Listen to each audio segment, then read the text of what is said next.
it? Yes.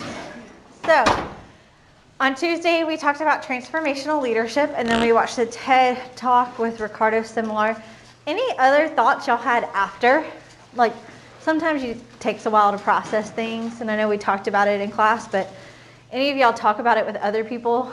Some of the things that he mentioned? Yeah, my fiance got a whole earful. What was that conversation like? It would have been better if we were in person, because that didn't make total sense. He's like, I'm just in a box with all these grades. And he's like, really? Okay, you don't understand. I'll teach you. Yeah. We have a lifetime living educating you. Anybody else have any other thoughts or any other conversations after class about any of it? No. Well, again, transformational leadership, it was the first theory that we've talked about, or model, that really started to pull in this idea of there being a morality piece to what we do in leadership. And again, these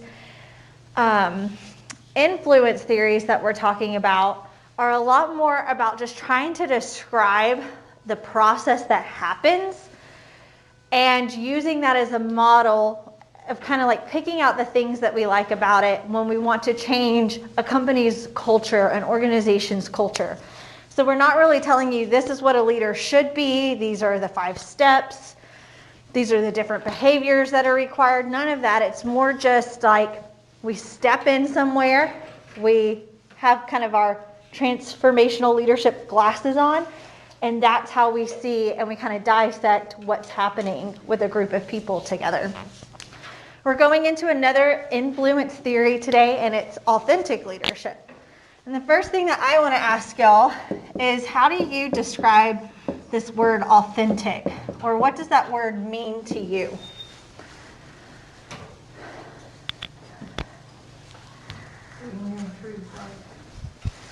True self.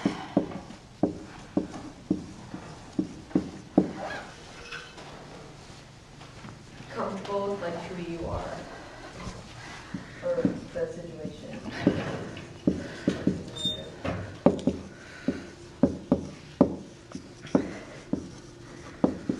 So comfortable with who you are. Okay. How else do you find authentic?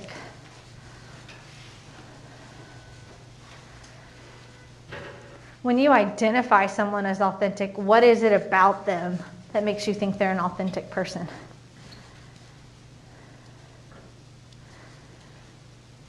They like lay it all on the table. Like there's not like.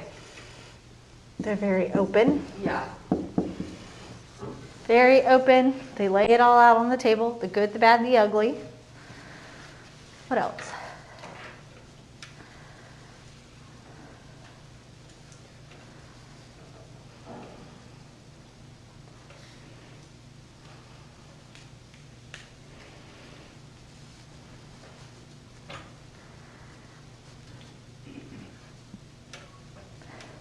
Sometimes it's easy to think of opposites, right? If you can't think of a word to describe it, think of what it isn't. So how would you describe someone who isn't authentic? What do they do? What's their demeanor? What's their behavior? They're just not really truthful. They're not truthful. So then on the opposite end, someone who's authentic is truthful. Okay. I think you like someone the opposite of authentic, you like judgmental. Oh, okay. So we could say non-judgmental here.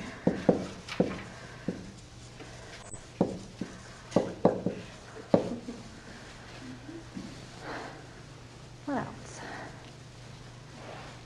Along the lines of truthful, could we also say that somebody who's honest? There's a little bit of a difference there.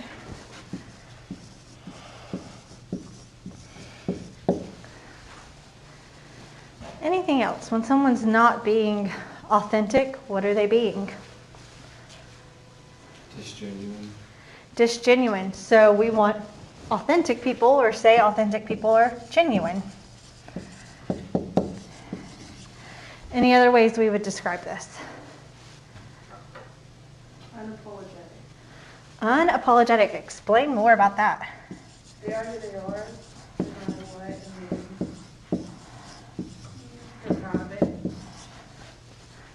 whether that's good or bad, right? Like, they're just like, this is who I am. Kind of going back to that idea of knowing their true selves, comfortable with who they are, unapologetic.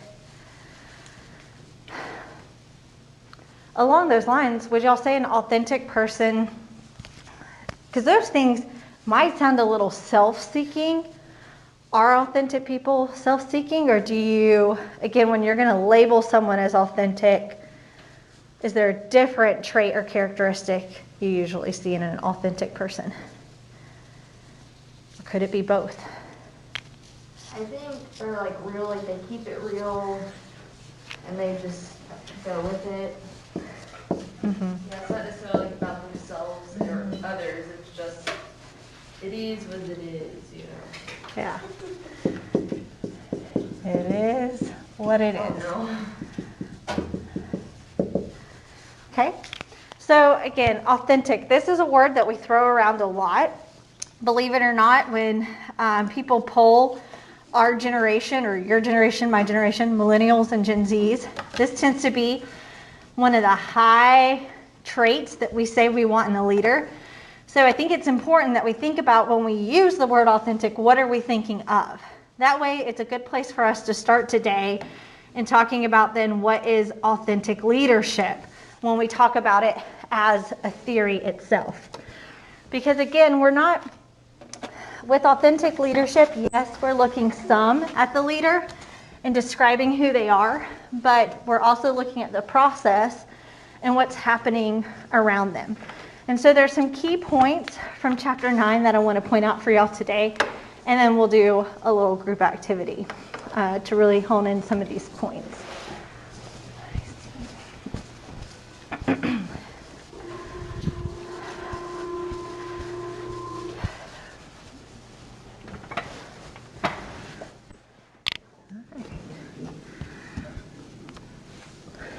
There we go. So authentic leadership. This is looking at whether leadership is genuine. So pulled that word out. That was one of the words that y'all used to describe what authentic means. We're looking at whether the leadership as a process is genuine. Let's dive a little deeper into that. What does it mean for something to be genuine? And how do we know? How do we judge whether something's genuine or not?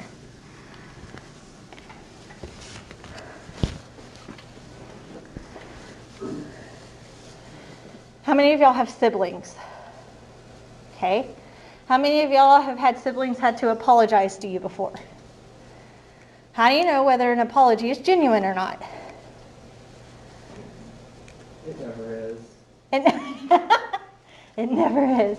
You've never had a sincere apology? Not from my brother. Not from your brother? Have you had it from anyone? I'm sure. Sure. I live with my brother, and he's a freshman now, so we go through this cat and mouse scenario a lot. And I know when he's being like sincere, it's not when I like throw a crazy fit and like storm off. It's like when he comes back an hour later and like, hey Ash, like I'm sorry, push the line. Like we're good. You can kind of know apologies are sincere or genuine when you don't have to force it. Yeah. Right? Maybe there's some consistency in how things are done. And so you kind of, again, when you know somebody, you know how they tend to act, how they tend to do things. And so like, again, love my sister, but I can know the moment that an apology isn't genuine because I'm like, that's not how you talk. Like you just sound like you rehearsed something that you wrote on paper, right? That like one line that you know you're supposed to say. And you can kind of pick up on things like that. And so if we can gauge whether an apology is genuine or not, how do we gauge whether leadership is genuine? We might look for things like consistency in behavior, how people react to things or don't react to things. We can look at, is it forced or not? You know, so do leaders or followers only act this way when you really like put their feet to the fire? Or is that a genuine reaction that's coming out of them? So it's important to think about that. You know, again, we tend to throw around some words sometimes without really thinking about what they mean or how we're deciding whether those words actually apply or not. And so how did authentic leadership come about? Again, same thing with transformational leadership. There was a lot in history that kind of happened, that we had all these upheavals, these changes. And it's along those same lines of morality, but within morality, this focus on trustworthiness. Of like, we want to have leaders and people in place and organizations that we know we can trust. And so it started out actually as a component of transformational leadership, but then the more it was studied, they said, no, there's enough pieces to this that we can make it its own theory, model, or lens that we look at leadership with. Okay? So it can be defined in a couple different ways. And we're going to look at these different ways. There's really 3 of them. Because, again, these are all, again, just different approaches to saying, how do we determine whether people are being authentic or whether they're being genuine in the leadership process? And this first one is this idea of an intrapersonal definition. When we say things are intrapersonal, what does that mean? Intra, that prefix, intra means yourself, you, inside. So this is a intrapersonal definition. And so how are the people individually acting? How are leaders individually acting? And it says that leadership is based on self-concept and how a person's self-concept relates to their actions. This should ring a pretty big bell for y'all.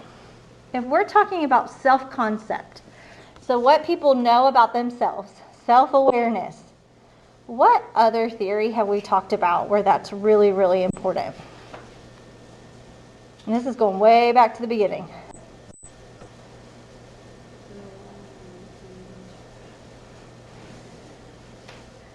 Self-awareness, self-regulation. It's not IQ, but emotional intelligence. So yes, this particular definition of authentic leadership is tied really heavily to emotional intelligence. It's saying that if people aren't self-aware of themselves, if they don't have an idea of who they are, being comfortable with it, knowing their identity, how in the world could they ever be an authentic leader? Right?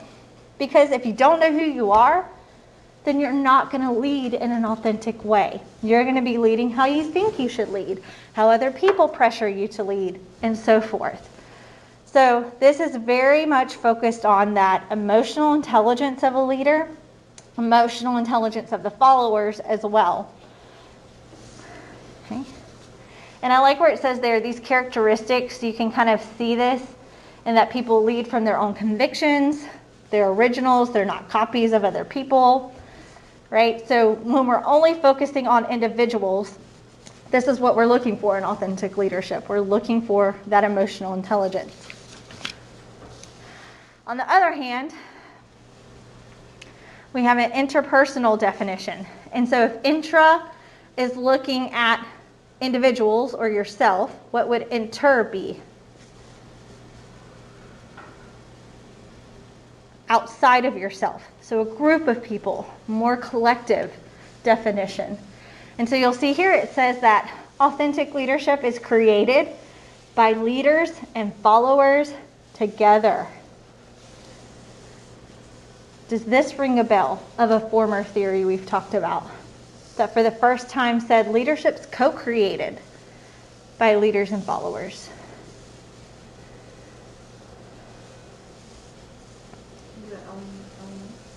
Close. So LMX actually kind of goes with the second point, this idea that it's a reciprocal process, that it goes, leaders can affect followers, followers can affect leaders. That's very much based on LMX. But this idea that leadership's created or co-created is like followership, right? So the just like the intra definition is connected with emotional intelligence, interpersonal definition that's looking collectively is connected a lot to followership and LMX.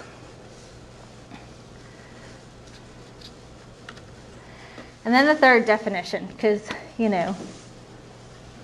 research people can't always agree on everything. The developmental approach says that leadership can be nurtured and developed over lifetime. And what this is saying is that you can have leadership happening where maybe people aren't acting authentically, aren't engaging together genuinely, but you can nurture and develop an environment that changes that and makes it more authentic and genuine over time. So they say, Avillo and Gardner, they say that this can be triggered by major life events. What might be some major life events that would make people be more authentic and genuine?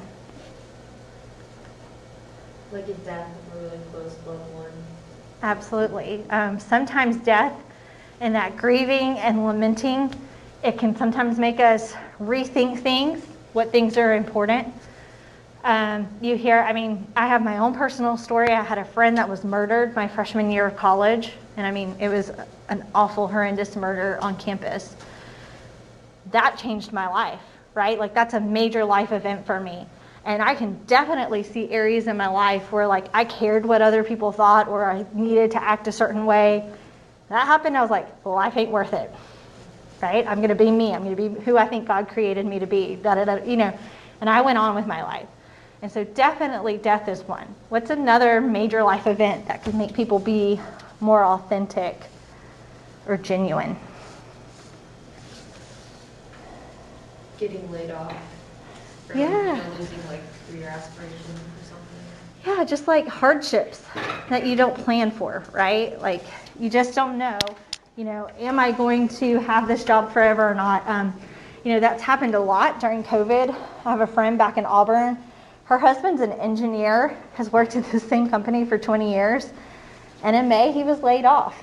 And he's had a really hard time finding a job. They have 3 kids, all this stuff. And now he's building furniture. What was like his hobby is now something he's doing differently. And it's he's even said, he's like, I don't know, like while it was really hard, it's made me rethink my life and think this is the direction I want to go now. So yeah, hardships can do that.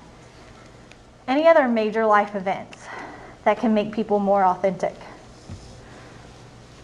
Are they always bad things? I can share mine. Yeah. Moving away from home was a big one for me. I live 15 hours from my hometown, and that was definitely a big thing. Yeah. How do you feel like that's made you more authentic or genuine? I know this sounds weird, but I think sometimes getting away from your family and like an area that you were like so steeped in growing up is kind of like you're forced to figure out who you are all on your own. Yeah. Any of y'all had that experience just being an undergrad away from home? Yeah. So I lived like 8 hours away from home, and so and I knew nobody here whenever I came, so it was just kind of like it forced me to grow up a little bit. Yeah. And any of y'all ever feel like you go back home and it's like the more time you spend away, the more you're like, I'm just not the same person. It doesn't mean you don't still love home the same or anything like that, but you're just like, man, I'm just different. It's amazing what growth and change can happen sometimes when you step away. Yeah, those are all really good examples. So those are ideas of what we mean by a developmental definition of authentic leadership, that it's not assuming that when you go into an organization or a culture that it's either going to be authentic or not be authentic. It I feel like is a little bit more hopeful in saying that once we kind of diagnose what the situation is, whether things are authentic or not, we all have a chance for growth. I tend to really like these ideas that give room for growth and change, and I think that's what this particular definition does. There's a big, long definition here of authentic leadership. You don't have to know it, but I think it's important to read. Just because you can see this is from 2008, and I know that's 12 years ago, but this is still probably the most common, all-encompassing definition of authentic leadership, but I think it's a little wordy, and so it's not going to be something I expect y'all to memorize, but it's good to look at and know. A pattern that draws upon and promotes positive psychological capacities and a positive ethical climate to foster greater self-awareness, an internalized moral perspective, balanced processing of information, and relational transparency on the part of leaders working with followers, fostering positive self-development. Like I said, long and wordy, but how can you see in this definition the idea of intrapersonal authentic leadership? So individual authentic leadership. Where do you see that in this definition? Fostering greater self-awareness Fostering greater self-awareness. Where do you see interpersonal or collective authentic leadership? A comma after that, an internalized moral perspective, right? Or is that- Yep. Okay. Relational transparency. Yeah. Both of those things, absolutely. And and just again, side note, this idea of influencing theories, we see moral perspective, balance, those kinds of things. Where do we see a developmental definition of leadership here? Authentic leadership.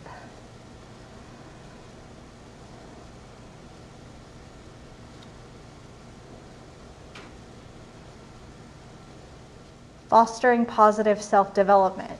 This idea of being able to develop and grow and change. Okay. So there's 4 components. We can kind of take away from this definition what we would say are 4 components of authentic leadership. Self-awareness, an internalized moral perspective, balanced processing, and relational transparency.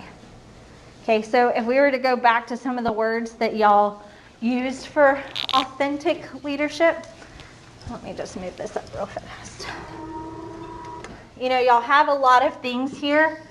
True self, comfortable with who you are, unapologetic. Those would all be really good examples of self-awareness. Right? Internalized moral perspective. Truthful, non-judgmental, honest, right? Those would be, I'm just going to put morality there, this idea of morality. Do you have anything up here that's about balanced processing? So this ability to analyze information objectively and explore other people's decisions. Any of those words describe balanced processing to you? Non-judgmental. Mm-hmm. Yeah. So it's okay if some of these go in 2 categories. Would you add, why or why not, would you add balanced to what it means to be authentic? What do y'all think? Should we add it to our class list? I'm for it. Let's see. What does it mean to be balanced?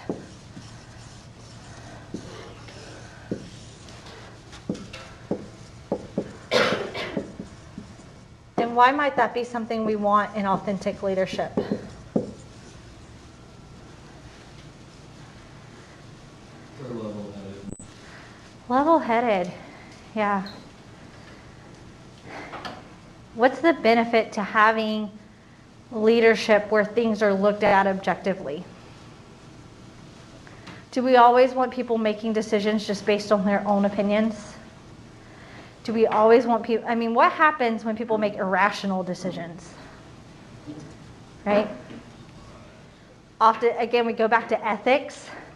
This idea of oftentimes when people aren't balanced, we're going to fall into that ethical egoism where they're just doing what's right for them.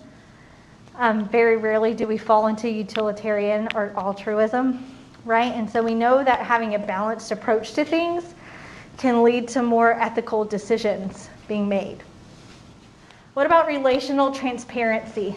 Anything y'all see here that talks about that idea of relational transparency? Definitely think these last 2 words here.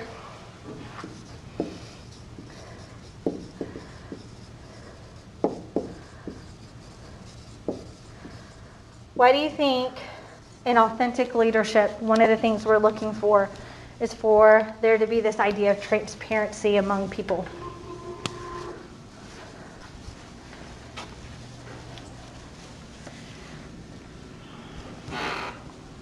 Usually when you're open and honest with other people, you're going to be open and honest with people. Absolutely, yeah. I did this funny activity. It's not really funny, but an activity in our graduate class yesterday. And it was to help kind of understand how power works. And everybody had to close their eyes, and the rules were everyone started sitting. The rules were simply, if you're tapped once, you stand.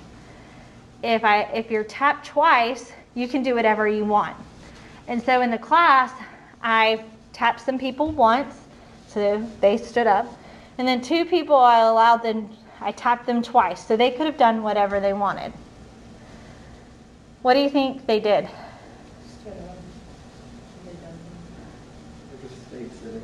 Or stayed sitting? What could they have done? Gone and tapped everybody else. We sat there for 10 minutes and nobody did anything. And when we were kind of debriefing it afterwards and talking about how that was power and whether we choose to use the power we're given to benefit others or not, I said, why didn't you? If you were able to do whatever you wanted to do, why didn't you choose to tap someone else? And another person said, well, I thought about it, but then I didn't know who else was tapped. And so I didn't want to like break a rule that I didn't know was a rule. So I was like waiting to watch and see. And I think that's just really good illustration of relational transparency, in that, just like Bailey said, if we're open and honest with each other, we're given permission for other people to be open and honest. And so even if it's not a rule that is said out loud, you can feel in an environment whether you're allowed to truly be you or not, right? You can feel in a game whether you're allowed to really do what you want to do or not. And so relational transparency is very important in authentic leadership, because authentic leadership doesn't want there to be unspoken rules. Does that make sense? They don't want people to come into an environment and behave in a way that they think they have to behave because they think there's some hidden agenda or whatever. They want people to be transparent enough with each other that everyone is on the same even playing field. Okay. What I want to jump to for the purposes of this class is to talk about a more practical approach to authentic leadership. So what we've talked about so far can be really like pie in the sky, and you're like, okay, how in the world do I actually observe? Because it's hard, especially if you're an outsider, to know whether things are being genuine or not, or authentic or not. So this practical approach is trying to be a little bit more prescriptive, but it's trying to say that there are some things when we look at the leaders in an organization where authentic leadership is happening that we can look for. And so this is a little bit going back to trait theory here, but it is saying there are 5 characteristics of authentic leaders. You know that you have an authentic leader if they understand their purpose, if they have trusting relationships, have strong values, have self-discipline, and they act from the heart. How do you feel about those 5?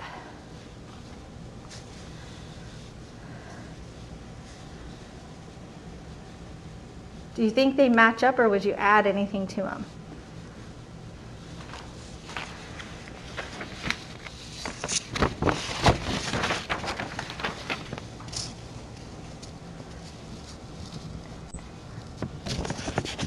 What do you think? Authentic leaders understand their purpose, have strong values, trusting relationships, show self-discipline, and act from the heart.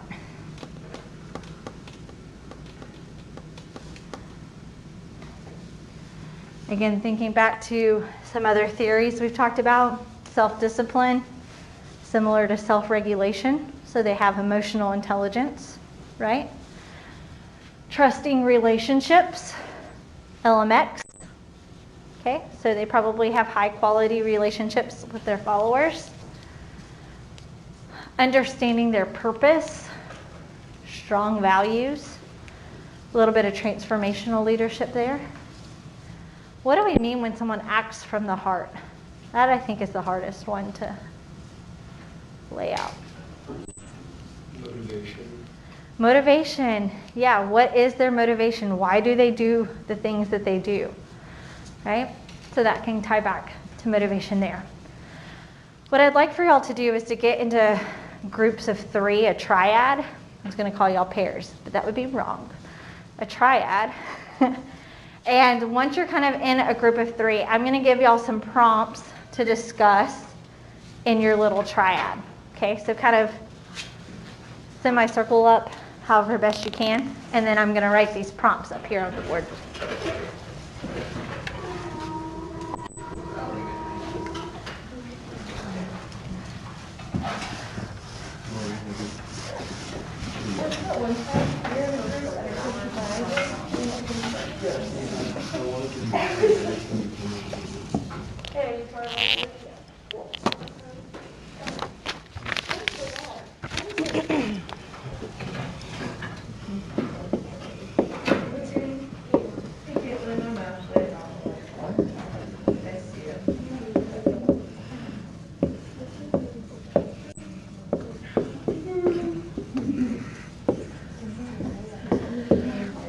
All right.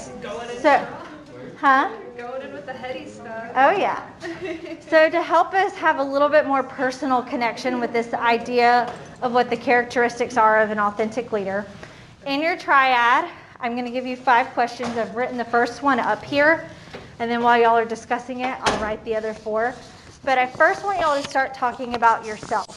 So we're going to take the role as a leader. And the first question is, if we say that an authentic leader understands their purpose, I want y'all to talk about in your triad whether you understand your purpose. And so, do you understand your purpose? Chat about that in your triad.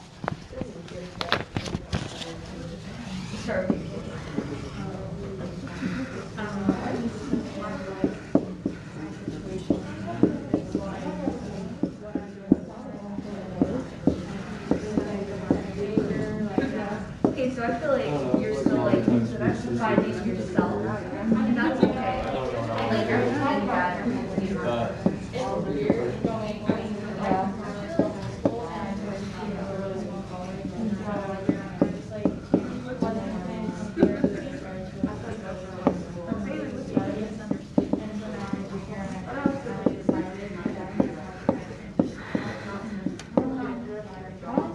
What do you think?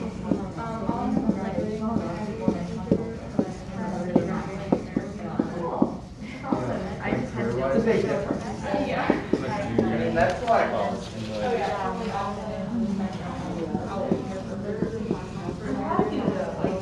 I mean, that's okay. Career aspirations is one too.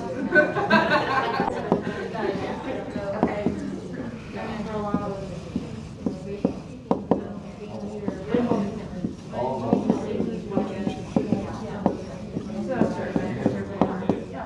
No, I'm not.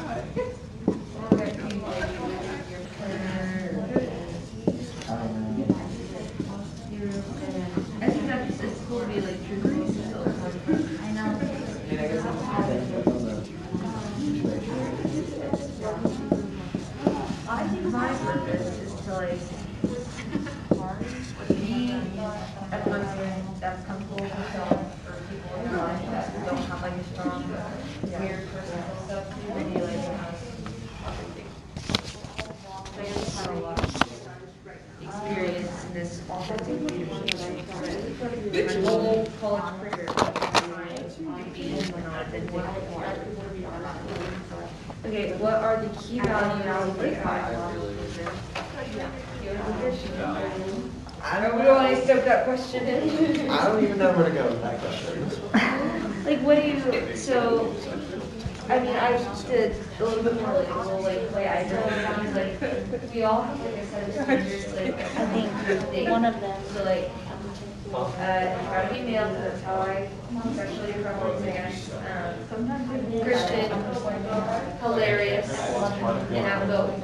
So like, those are key values that look for in another person, but like, unique in your life, like, what are the standards for like you to have a positive outlook on your What things are important to you? Honestly, family. Okay, that's a perfect one. Yeah. I mean, family's like a big thing, like, for me and my girlfriend. Both of us are very family oriented, and for the fact that like I'm here to start with, I guess. Like, I've known she has 3 young children. It's like a big reason. I know about like you. Yeah. Literally, that's why. I have a good one. Thank you. there's something. Which question are y'all on? Number 2. Number 2.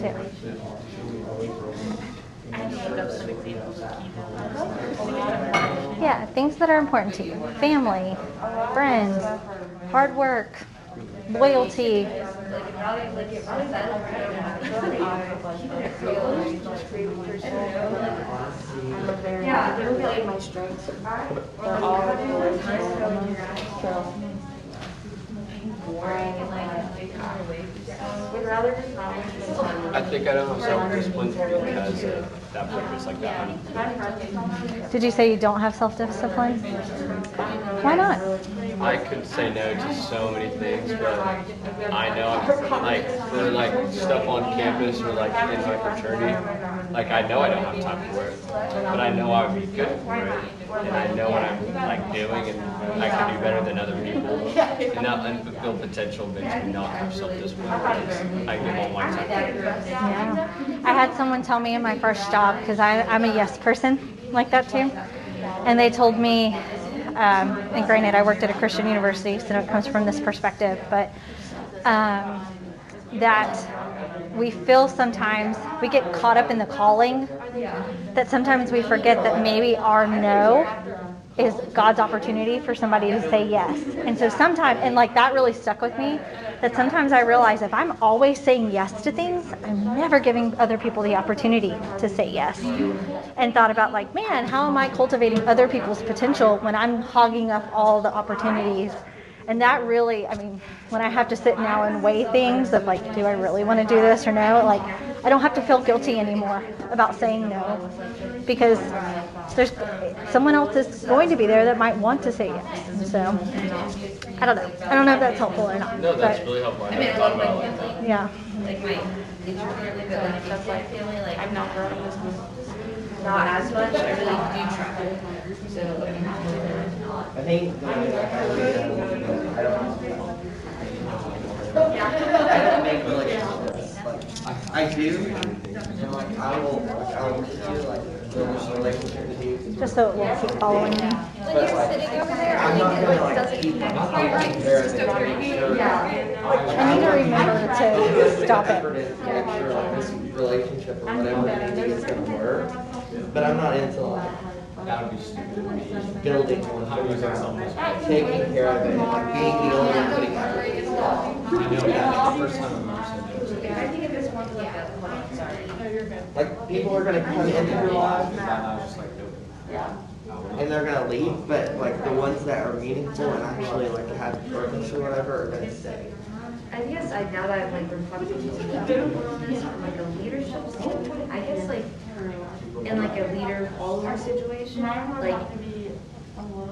I'm like die hard, like okay, you guys are my people. Like if I'm like the leader, like I will very much like think of this like with my like small groups at alumni camp and just like students I've had the opportunity to work with. Like I like to be very close to them. Like, Yeah. you know. Sorry, I've talked too much. This one. You're carried. I don't know, I think I kind of match the other person's effort until like a certain point, and it's just like wasting a lot of my time and energy and exhausting everything onto it that I won't, but if the other person is really invested, like I'm really invested, so. So you're meaning like friend wise or Just any, like. yeah, anything. Relationship, really, like. What about like relationships though, where you're not involved? Do you provide space for other people to cultivate relationships with each other? Think about that. Because a lot of times leaders aren't involved in every relationship of an organization. And so are you creating ways for coworkers to have meaningful relationships? It's just another twist on the question too. I'm in the wrong major. Why? I just love this. Yeah. To be honest with you. All right. You guys straight. I know from our snap on Halloween. I don't recall. I just didn't go to bed and then we opened the big. Try to take 2 more minutes to wrap up your conversation. I do not recall. You start this way. From a leader, people lead you to do meeting, and What do you do? You go tie? I've never met another go tie. Dude, that's awesome. Everyone just go research. Okay, that's cool. That takes like a lot, obviously, because we're like, we go to one day, but really the rest of the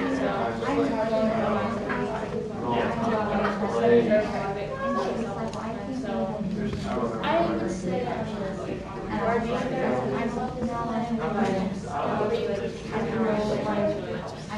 Yeah, you're right.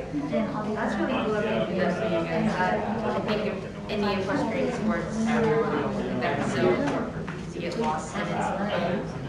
I'm self-disciplined when it comes to things I'm really passionate about, but like kind of honest, this is just my truest whatever.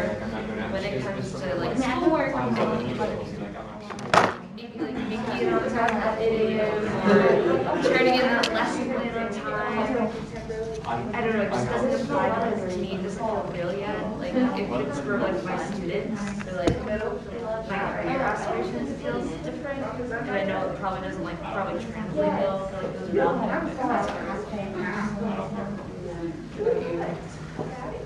All right, kind of finish up where y'all are at right now in your conversation. What if I'm passionate about it? Yeah. Like, like school and stuff. I gotta make myself start sitting, but it's so hard. I hate sitting behind that thing. Quick answer. I don't know. You don't know who that? I just think like. So I want to ask, we're going to kind of come back together and let's think about these 5 questions as a whole. The first question was, do you understand your purpose? For how many of you was this an easy question to answer? Okay, a couple. How many of y'all are like, oh my gosh, I've never thought about this? Or why are we starting off with such a hard question? Anybody? What was the conversation like in your groups as you were trying to discuss what your purpose is? Well, I think a lot of people were like trying to put criteria on it, like oh, oh career, oh, blah, blah. But you know, I think it's such a broad question that sometimes we can take some steps back and like have a broad answer. Yeah. So try not to get too much in the weeds. You know, seeing the bigger picture of it. Describe for me how else it was just trying to figure out or describe to others what you feel like your purpose is. How many of y'all are like, could you have made this like an overnight just assignment for me to write a sentence about instead of 5 minutes in class?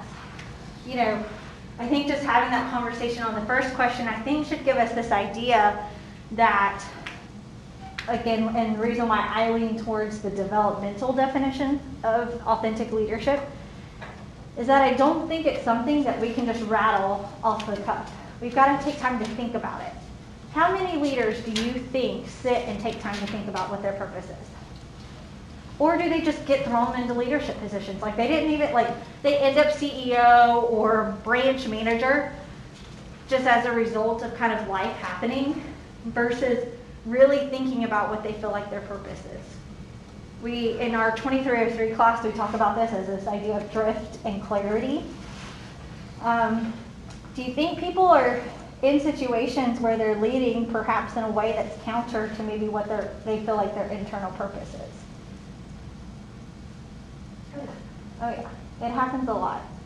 And so I think, again, just kind of having this first question hopefully helps y'all see the importance of why it's going to take more than 10 minutes in class to talk about. That is something to be thinking of, and that it's never too early to be thinking of that. If you want to lead in an authentic way, you need to be thinking about what is your purpose. And taking time, I'm not saying like go home and journal and have like a 2-day quiet retreat. I'm not saying that. Awesome. I know, some days I'm like, that would be wonderful. But to just occasionally think about that. Don't get so stuck in the rut of doing things that then you're constantly saying yes to things that aren't actually lining up with what you feel like your purpose is. When it came to discussing key values, what were some of the values y'all said you live by? How about this group over here? If anybody wants to share. What were some of the key values y'all threw out? I said loving Jesus and loving others. Loving Jesus, loving others. So oftentimes our values can be faith-based, right, or have a spiritual component to them. What else? What were some other words y'all threw out as values? I said adventure. just because Adventure. Ooh, I like that one. Growing up, my mom came from Phoenix, but I grew up in a really small town that nobody ever really leaves, and she wanted me to know that the world doesn't end in the city limit sign. So I spent a lot of time traveling, and I think that really built me into the person I am today and really encouraged me to get out and learn things, because I think I could have a really closed mind if my mom would have let me just stay there my whole life. So I really value that, and I think it's something that's really important to what built me today. Yeah. Do you get excited when there's opportunities to go and do things you've never done before? Oh yeah, like I didn't even want to go to school in Oklahoma. Like I just wanted to completely leave, and so like coming here was kind of a big deal because it obviously was like not my big plan. But there's been so many opportunities even just being here to be able to travel and adventure, so that's been really cool. That's an awesome one. What's another example of a key value you threw out?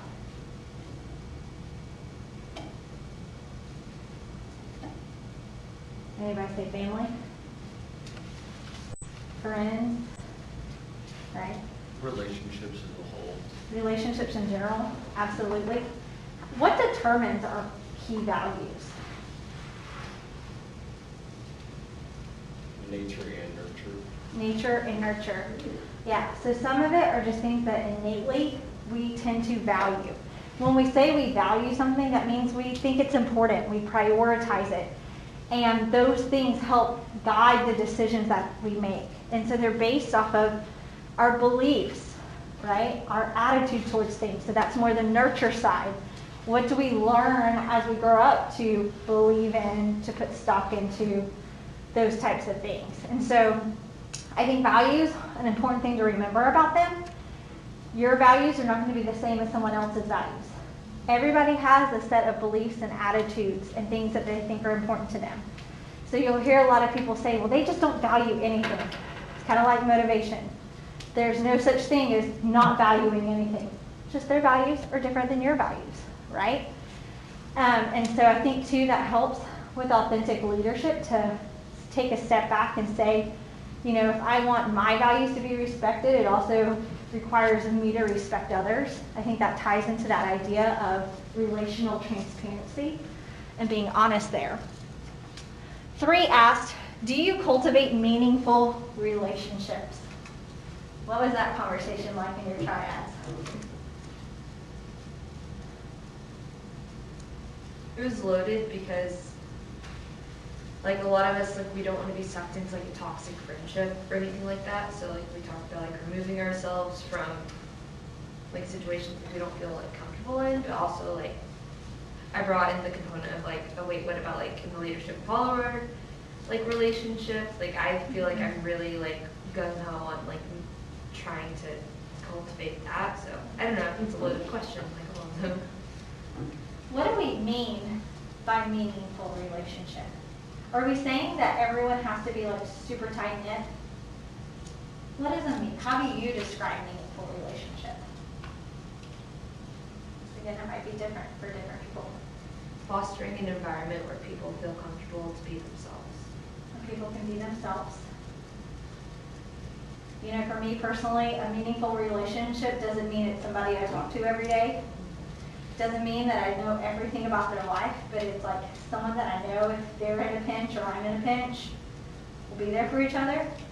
Whereas for another person, a meaningful relationship could be that we're with each other every single day. You know, it could be a little bit different for people. I threw this wrench in this question into the group up front here.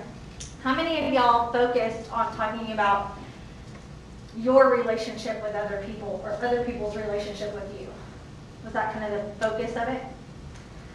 If you're a leader of an organization, though, are you always the center of every relationship in an organization? No. You know, especially in leadership positions, you have coworkers, you have colleagues, and you want them to have meaningful relationships, right? What does it take for a leader to create an environment where other people can have meaningful relationships with each other without you having to be a part of it? What does that look like?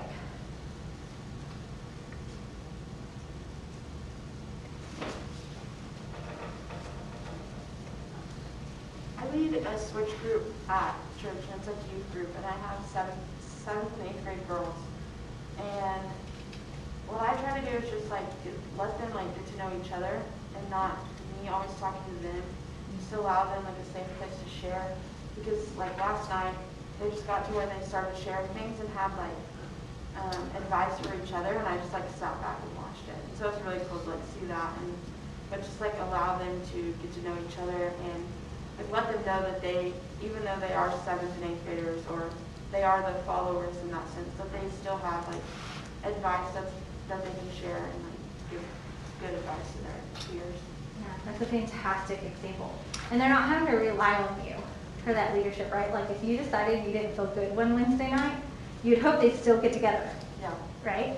And so to me, that's part of the empowerment piece of leadership and these influential theories, is that we're, by cultivating meaningful relationships, just not yourself with others, but the others amongst each other, you're providing an empowered situation where they can really rise up to the challenge of leadership. It's not something that's going to solely rely on you. I think that's one difference between authentic leadership and transformational leadership. I mentioned on Tuesday that transformational leadership still suffers a little bit from that idea of great man theory, that there's got to be a transformational person in charge in order for that process to happen. Authentic leadership doesn't say that so much. I mean, they're saying that a person cultivates relationships, but as a result of those relationships being cultivated, it's almost like they're not needed. I think that's kind of, and we'll talk about that with servant leadership a little bit, is that sometimes maybe our goal of leadership should be that they don't need you as a leader anymore. Kind of an interesting thought about it. Okay, do you demonstrate self-discipline? How so? Bobby, can I have you on the spot and have you share what you talked about? For me, I'm just a person that doesn't really like to say no, because I feel like that's just me. But that's one of my core values, is cultivating potential. So I just have a really hard time saying no to the opportunities around. Yeah. Anybody else relate to that? So maybe it's not that like your life's all over the place.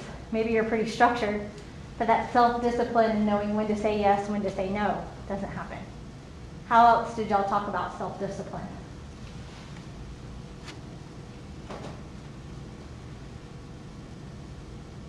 We discussed like maybe in school we're not the most disciplined, but like when it comes to our passions and like what we actually aspire to do and be and what we are doing right now, like we are disciplined about it. Mm-hmm. I think what that points to actually is this idea of, and why maybe this question is asked fourth instead of first. And y'all know what's underneath here.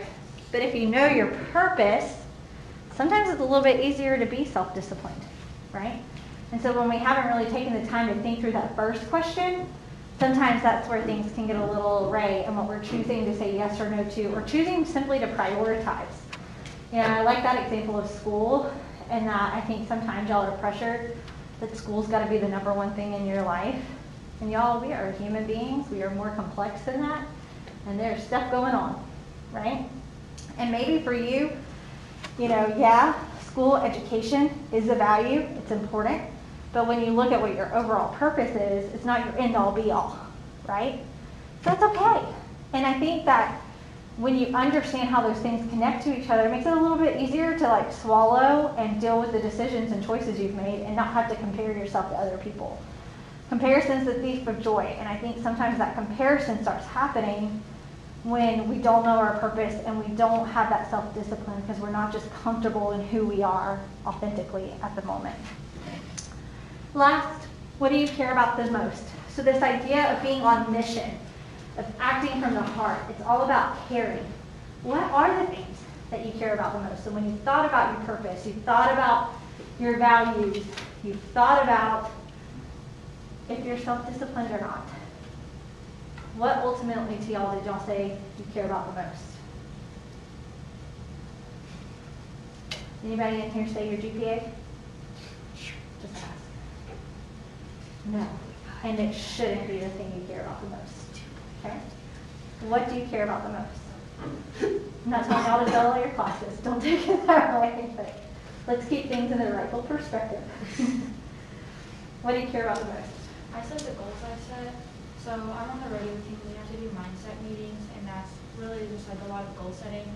But to me, the steps we go through in that really are like lead up to what I care about the most, because if I accomplish that goal, then like I was living by my key values, and I was cultivating meaningful relationships along the way to help me do that. I was showing self-discipline. So I feel like accomplishing that would just mean that like I took all of the necessary steps to get there, and that's just like bettering myself for the future. I like that. And even if you might not achieve the exact goal you set, if you at least know you went through the process, is that helpful too? Yeah. Absolutely. Group in the back, what's something y'all said y'all care about? We said our faith and relationships with people. Faith and relationships with people. Do you feel like that's how you prioritize your life most of the time? Yeah. Yeah. 3 of the 4 of us are going to be ag teachers, so that's just like constantly investing in people all the time. And then he considered being an ag teacher, so he like still has that same route, just wanting to invest in students or people or something. I like that. Yeah, I would even say just from hearing you say that explanation, thing y'all care about the most is investment in others. I mean, and that ties into relationships and so forth. What about the group here in the middle? We just talked about like our calling. We care about that because we're going to go through all of these steps to like get to the calling that we have placed in our life, and that like our family is pretty important, and that also because our family is always going to be there for us. Yeah. So my final question to you to think on, y'all have sat and you've talked about these things in your triads. And they're all questions that relate to what we would say are characteristics of an authentic leader.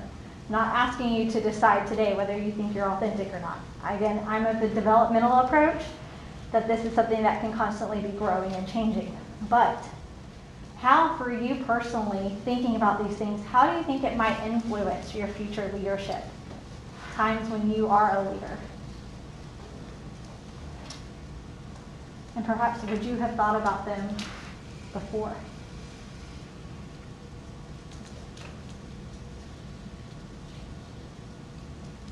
Can you rephrase the question?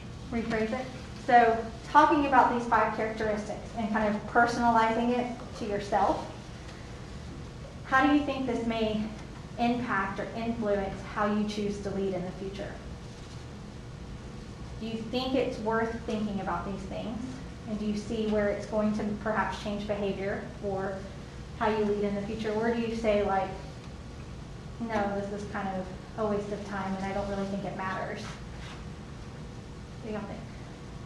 I think if I get thrown into leadership, like it would make me more likely to really think about these things. Like when you're leading something you're passionate about, I think it's really easy to answer these. But if there ever comes a situation that you're just kind of put in that position, like really evaluating these, because I think you can make the most of it regardless of the circumstances. Absolutely. And the thing is you may be in circumstances where you're like, no, this doesn't, I don't think this fits in with my purpose. But if you've never really sat to think about what your purpose is, it's easy to say no, right? But if you have this larger life purpose that's not so specific to a goal, there's usually ways you can fit the situations and the circumstances that you're in into that larger purpose. A lot of y'all have talked about faith. You know, so if you say my bigger purpose is to love God and love others, I think that's something Bailey said, right? You can be an ag teacher, and can you fit that circumstance into that overall purpose? Can you fit working in a bank into that overall purpose? Can you fit a meaningless job as a waitress into that purpose? So sometimes it helps give us a new perspective on the situations that we're in, right? How else might thinking about these 5 characteristics of yourself maybe impact your future actions as a leader?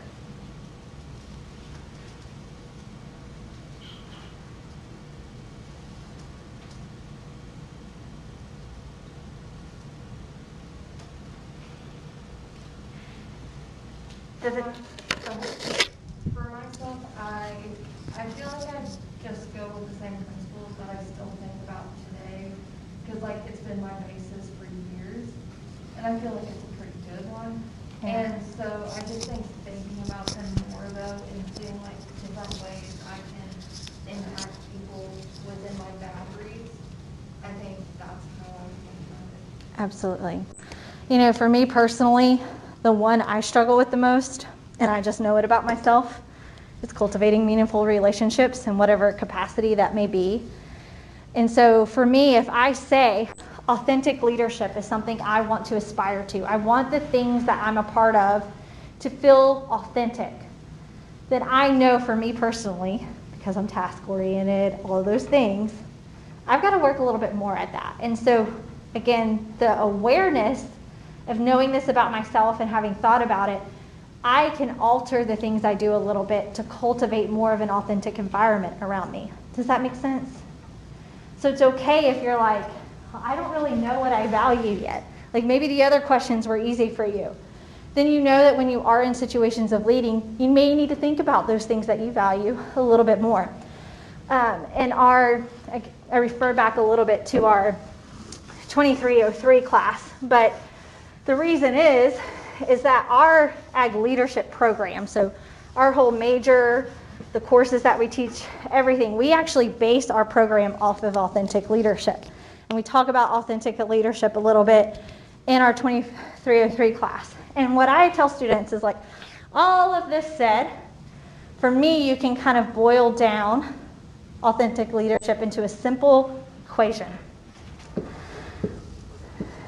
Values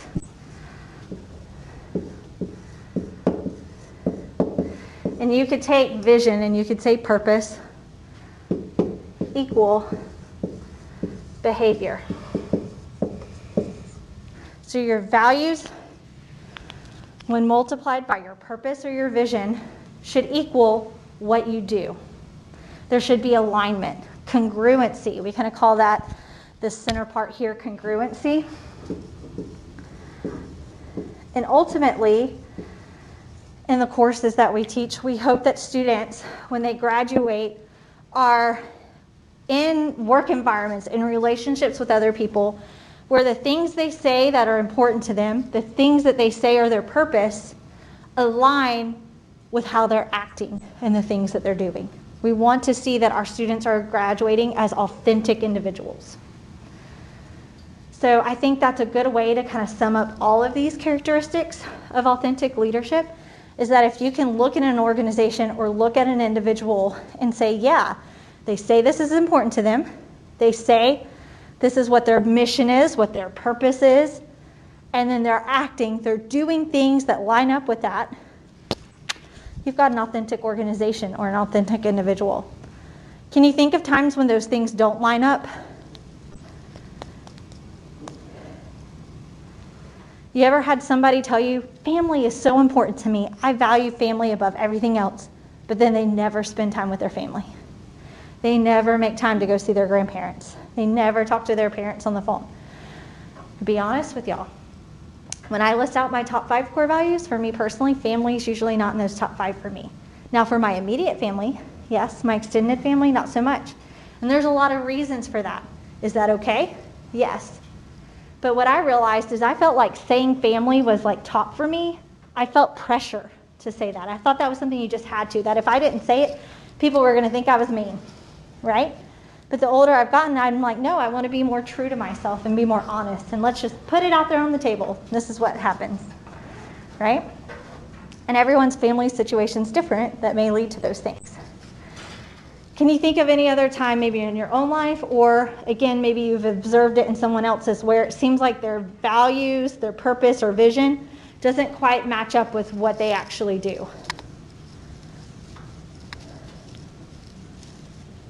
Someone share with me an example. I just think of my dad's current situation. He works at AGLE, and he's like, anyway, the CEO right now is just doing some really crummy things and laying off a lot of people for no reason, and it doesn't like align with like their company values and their HR or whatever. So he's just going through like a lot of this, like their supposed values and missions do not equal their behaviors. So he's going through a lot of stress with that.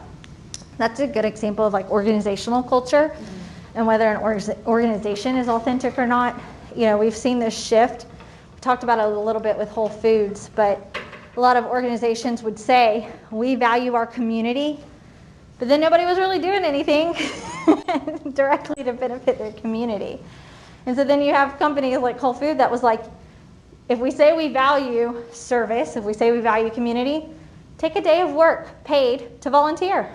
There's a lot of organizations that are starting to do things like that because they're wanting to see congruency between the things that are on their website and what people actually see them out doing and the things that their company stands for. So I think, again, authentic leadership is that lens to help us understand what's going on in these organizations like that. The last thing to know about authentic leadership that's really, really important is this idea of, you see the inner circle. We have those 5 characteristics of authentic leaders or authentic leadership. That outside circle are the outcomes. So one thing that this practical approach to authentic leadership does for us is it does give us some way to measure a little bit whether these things are happening. So if we look and we see that an organization is functioning in their purpose, then the people within the organization are going to show passion.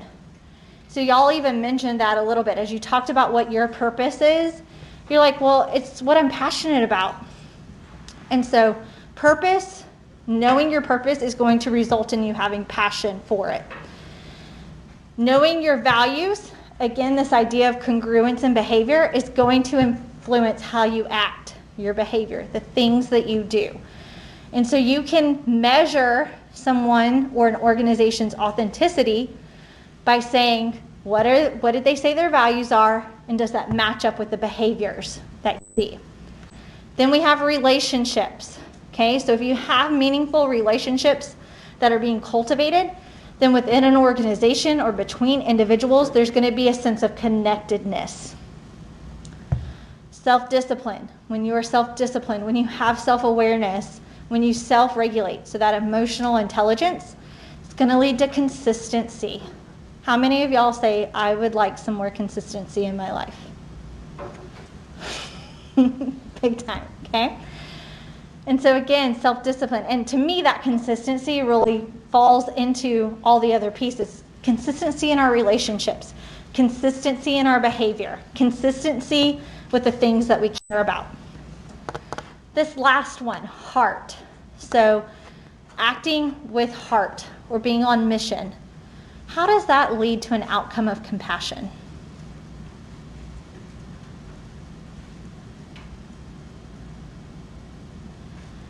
How does acting from the heart lead to compassion?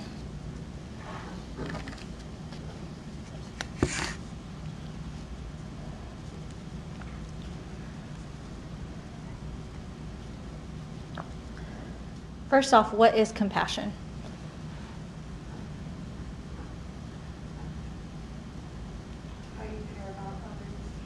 How you care about others. So empathy is a little bit more of like putting yourself in their shoes. Compassion is just considering others, right? Considering and thinking of others. So how does acting from the heart help you think more of others?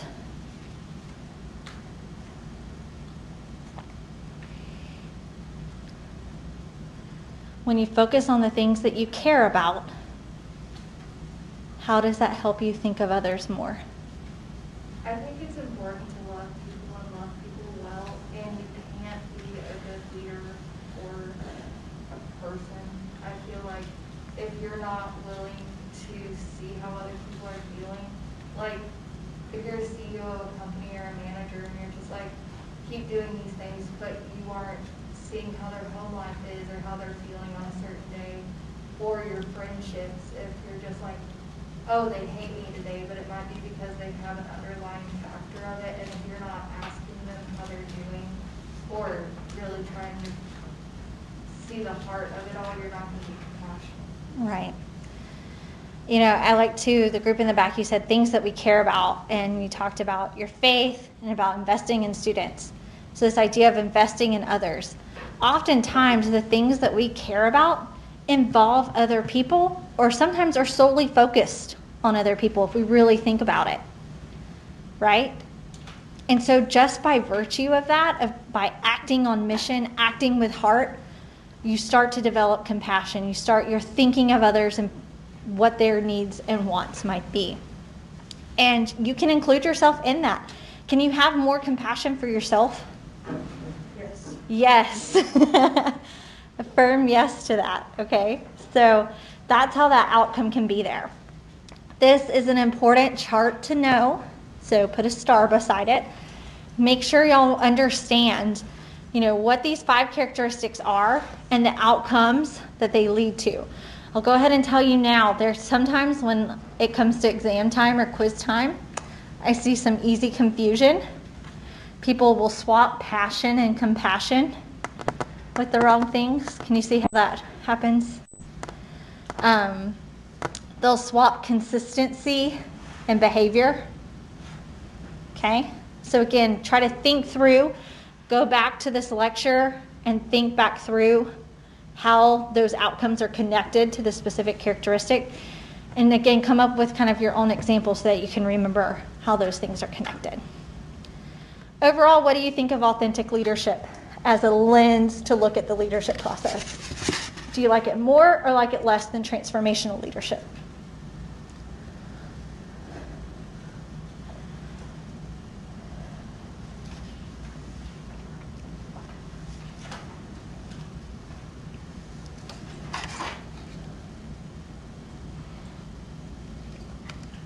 I think I like this one more because it's like, I feel like this one's more relational and has like a lot more to do with other people.